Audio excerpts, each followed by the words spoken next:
सभी को राम राम। नमस्कार। मैं हूं पीके अग्रवाल। आप देख रहे हैं ट्रुथ प्लस। साथियों, आज बात करेंगे जो संसद के गेट पर सीढ़ियों पर बैठकर नेता विपक्ष राहुल गांधी ने रवनीत सिंह बिट्टू, जो बीजेपी के मंत्री भी हैं, पहले कांग्रेस में थे, जो पंजाब के पूर्व मुख्यमंत्री बेअंत सिंह के पोते भी हैं, उन्हें माई ट्रेटर फ्रेंड कहा। उन्हें ये भी याद दिलाया, आप पहले हमारे साथ थे, आप फिर यहाँ आएंगे। इस तरह की बातें हुई। आज थोड़ी सी चर्चा इसी पर करेंगे। ये क्या, ऐसा क्यों कहा गया। अब आप जानते हैं, वैसे तो इस देश में दल बदलना कोई बहुत बड़ी बात नहीं है। कांग्रेस जब देश में केंद्र के सत्ता में थी, लंबे समय तक सत्ता में रही, तो दल बदलना आम बात थी। आया राम गया राम, हरियाणा के संदर्भ में वो भी हमें याद है। और आज भी बहुत से नेता हैं जो एक दूसरे की पार्टियां बदलकर, बीजेपी में भी ऐसे हैं, इसमें कोई शक नहीं। अब ये अगर दल बदलने वालों को गद्दार कहना शुरू कर दिया जाए तो मुझे लगता है भारत के अधिकांश नेता गद्दार कहलाए जाएंगे। खैर, ये तो एक अलग चीज़ है। प्रश्न ये है, राहुल गांधी नेता विपक्ष ने ऐसा क्यों कहा। अब जानते हैं, 2014 के बाद आमतौर से कांग्रेस का वोट 2014 के लोकसभा चुनाव में और 2019 के लोकसभा चुनाव में लगभग 19% रहा। उनकी सीटें भी 44 और शायद 52 या 53 आई थी। 2024 में नरेंद्र मोदी जी ने नारा दिया, अब की बार 400 पार। इस नारे का लाभ कांग्रेस ने उठाया, बाकायदा सुनियोजित तरीके से उठाया। उन्होंने इंडी गठबंधन बनाया और एक प्रचार किया कि बीजेपी 400 सीट इसलिए मांग रही है ताकि वो संविधान बदल सके, आरक्षण को समाप्त कर सके। इसका उन्हें लाभ मिला। बीजेपी 400 मांगने वाली बीजेपी, जो 2019 के चुनाव में 303 पर थी, वो 240 पर आ गई। कांग्रेस को ये लाभ हुआ, जो वोट उसका 20% से कम था वो 21% पर पहुंच गया, यानी 1.5% का वोट पहुंच गया। सीटें भी 99 पर पहुंच गई। अब कांग्रेस और बीजेपी में एक चीज़ तो है, दोनों का वोट आधार लगभग, अगर अल्पसंख्यक निकाल दें, एक जैसा है कि जो लोग राष्ट्रीय सोच रखने वाले हैं उनके पास दो ही विकल्प हैं। अल्पसंख्यकों को छोड़ के बता रहा हूँ, कांग्रेस या बीजेपी। अब जो लोग अपनी जातीय सोच को प्राथमिकता देते हैं या क्षेत्रीय सोच को प्राथमिकता देते हैं, उनके लिए क्षेत्रीय दल है, उनकी मैं बात नहीं कर रहा हूँ। कि यदि आपको राष्ट्रीय राजनीति में रुचि है, राष्ट्रीय राजनीति आपके दिल में है, तो आपको इन दो में से एक चुनना पड़ेगा। इसका प्रमाण यह है कि जब एक का वोट घटता है तो दूसरे का बढ़ता है। अब प्रधानमंत्री मोदी, बीजेपी का वोट 2014 में 31% था, जो 2019 में 37% पहुँच गया था। लेकिन 2024 में 1% कम होकर फिर दोबारा 36% पहुँच गया। अब भी कांग्रेस का वोट बढ़े, निश्चित रूप से ये कांग्रेस नेताओं की चिंता होनी चाहिए। वो इसके लिए प्रयास भी करेंगे, वो प्रयास करते भी हैं। जैसे वो अस्थायी रूप से अपना एक एजेंडा चलाते हैं। आरएसएस गद्दार है, अंग्रेज़ों के एजेंट है, आज़ादी की लड़ाई में कोई भाग नहीं लिया, अंग्रेज़ों का साथ दिया। मैं इतिहास पे नहीं जा रहा हूँ, मैं केवल ये बता रहा हूँ कि वो अपने वोट बढ़ाने के लिए जो प्रयास करते हैं। इसीलिए वो ये भी कहते हैं सावरकर माफ़ी वीर है। हालांकि सावरकर के माफ़ी वीर कहने से देश में कितने पर्चे हिस्से में फ़र्क पड़ता है वो मैं नहीं जानता। गोडसे की भी वो आलोचना करते रहते हैं, यानी वो हर प्रयास करते हैं कि लोग आरएसएस की तरफ ना जाएं। वो भी जानते हैं जो आरएसएस की तरफ जाएगा वो बीजेपी की तरफ जाएगा, तो उसे आरएसएस की तरफ जाने से रोक दिया जाए। हालांकि अभी तक उन्हें इसमें सफलता नहीं मिली। उनके इतने प्रयास के बाद भी आरएसएस की शाखाओं की संख्या भी बढ़ी है, सदस्यों की संख्या भी बढ़ी है, प्रभाव भी बढ़ा है। अब ये तो होगी राष्ट्रीय बात, इसका प्रभाव तो लोकसभा चुनाव में पड़ेगा। अब 2029 में पड़ेगा या 2034 में पड़ेगा। यदि बीजेपी का वोट कम होता है तो कांग्रेस को लाभ होगा, ये सच है। लेकिन यह दूर की बात अलग चीज़ है, तात्कालिक लाभ भी कोई चीज़ है। अब तात्कालिक लाभ की बात करें, उन्होंने बिट्टू को, रवनीत सिंह बिट्टू को, मंत्री को गद्दार कहा। वैसे तो उन्होंने जगदम्बिका पाल जो बीजेपी के लोकसभा से सांसद हैं और पीठ पर आसीन थे, उन्हें भी याद दिलाया कि आप भी कांग्रेस में रह चुके हैं, लेकिन उन्हें गद्दार नहीं कहा। शायद वो पीठ पर आसीन थे इसलिए नहीं कहा होगा। बिट्टू को गद्दार क्यों कहा गया? अब थोड़ा इस पर फोकस करते हैं। कांग्रेस की तात्कालिक चिंता क्या है?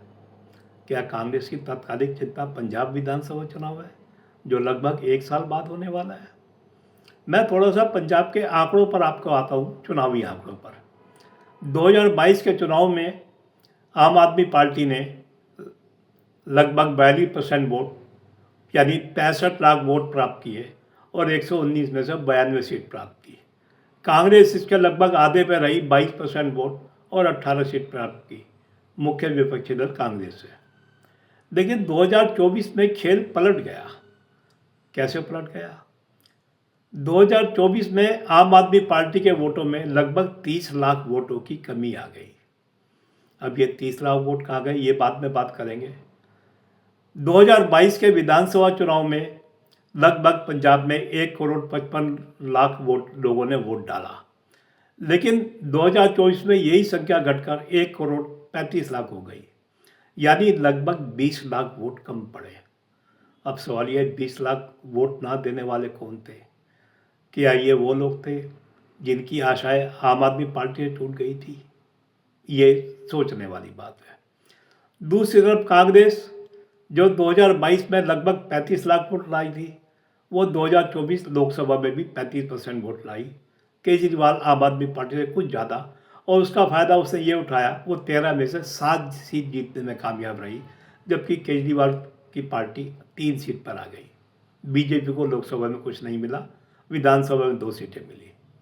अब चिंता करने वाली बात यह है, बीजेपी जो 2022 के विधानसभा चुनाव में लगभग 10 लाख वोट लाई थी, चौथे नंबर पर रही थी, वो 2024 लोकसभा में 25 लाख वोट पर पहुंच गई। ये 15 लाख वोट बीजेपी के पास कहाँ से आए?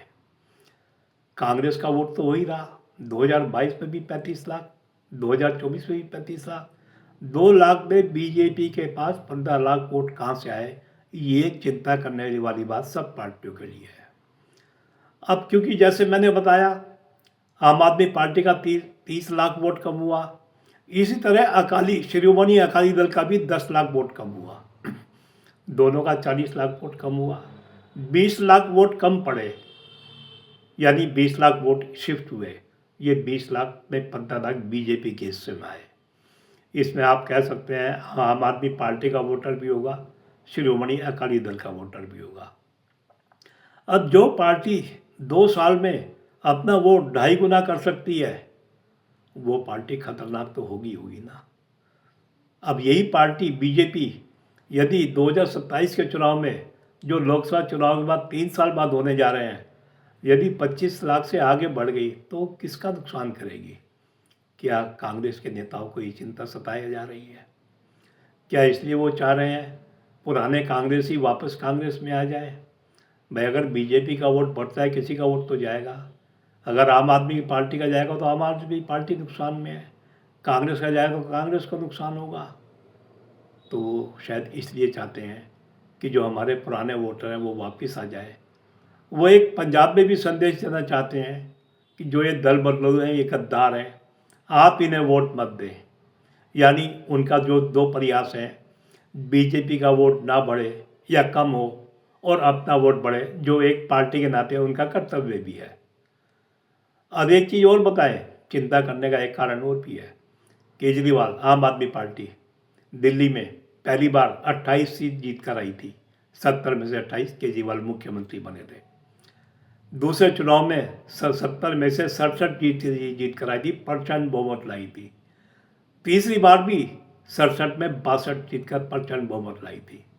यानी जीत के मामले में उसका रिकॉर्ड शानदार है।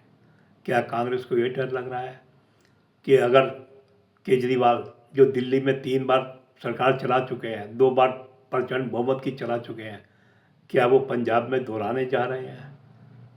अब अगर अगर कांग्रेस आम आदमी पार्टी का नुकसान नहीं कर पाएगी, किसी का तो करना चाहेगी ना। अगर ऐसा हुआ, केजरीवाल लगातार दूसरी बार सरकार बनाए, तो कांग्रेस क्या करेगी? मुझे याद नहीं आ रहा 2014 के बाद कांग्रेस ने किसी राज्य में अपने को दोहराया हो। केजरीवाल ने अपने को दोहराया है, दिल्ली में दोहराया है, बीजेपी अपने को दोहरा रही है, उत्तराखंड, उत्तर प्रदेश, हरियाणा में तीसरी बार, तकनीकी रूप से देखें तो महाराष्ट्र में तीसरी बार, गुजरात में तो कई सालों से, मध्य प्रदेश में एक कार्यकाल छोड़ दो तो लगातार चल रही है, लगभग एक डेढ़ साल छोड़ दो। छत्तीसगढ़ में एक बार आ रही फिर दोबारा आ गई।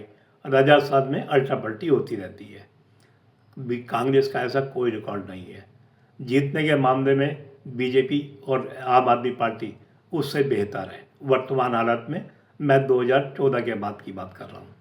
तो कांग्रेस की चिंता ये तो नहीं है। उसे लग रहा है कि शायद हम पंजाब में ना आए, शायद केजरीवाल दूसरी बार आ जाए, या बीजेपी अपना वोट बढ़ा के हमारा नुकसान कर दे। इन दोनों से निपटने का उसे कोई रास्ता नहीं सूझ रहा हो, और इसलिए उसने रवनीत सिंह बिट्टू को गद्दार कह दिया है। उन्हें याद दिलाया आप कांग्रेस में था, उन्हें कहा भी कि आप तो यहीं आएंगे। तो ये सोचें आप। तो मुझे तो इन दोनों में ज़्यादा तर्क नज़र आ रहे हैं। आपका क्या ख्याल है, आप ज़रूर बताएं। तो आज के लिए इतना ही। वीडियो पसंद आए तो वीडियो को लाइक करें, शेयर करें, चैनल को सब्सक्राइब करें। फिर मिलते हैं अगले वीडियो में। धन्यवाद।